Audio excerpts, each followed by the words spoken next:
Hi, I'm Pastor Elver, and welcome to Second Cup of Coffee.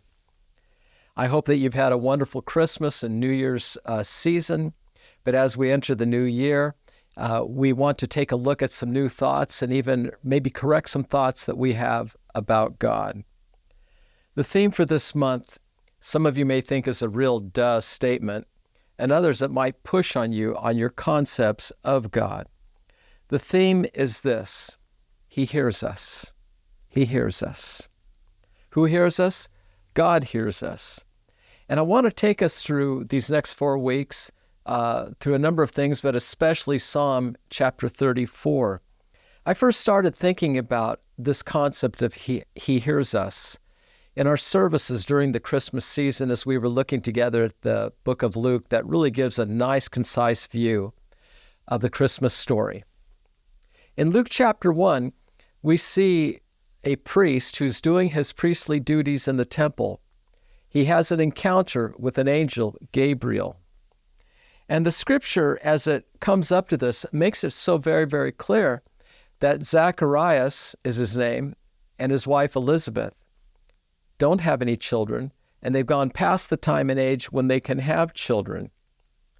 We pick up the story in Luke chapter 1, verse 13.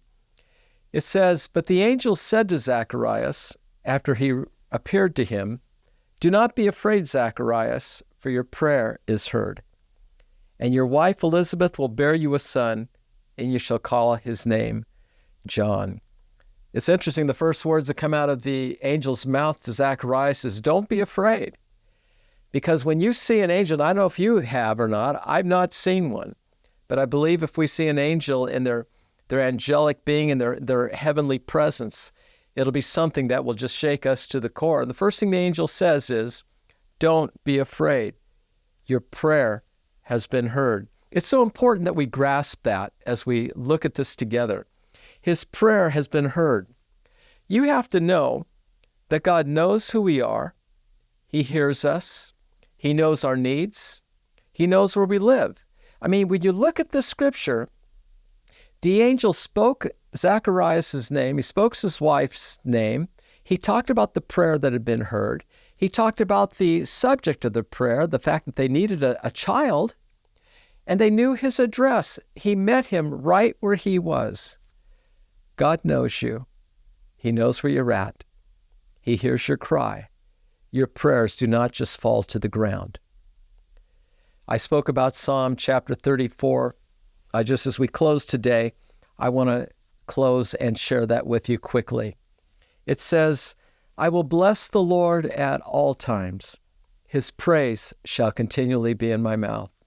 My soul will make its boast in the Lord. The humble will hear and be glad. Oh, magnify the Lord with me, and let us exalt his name together.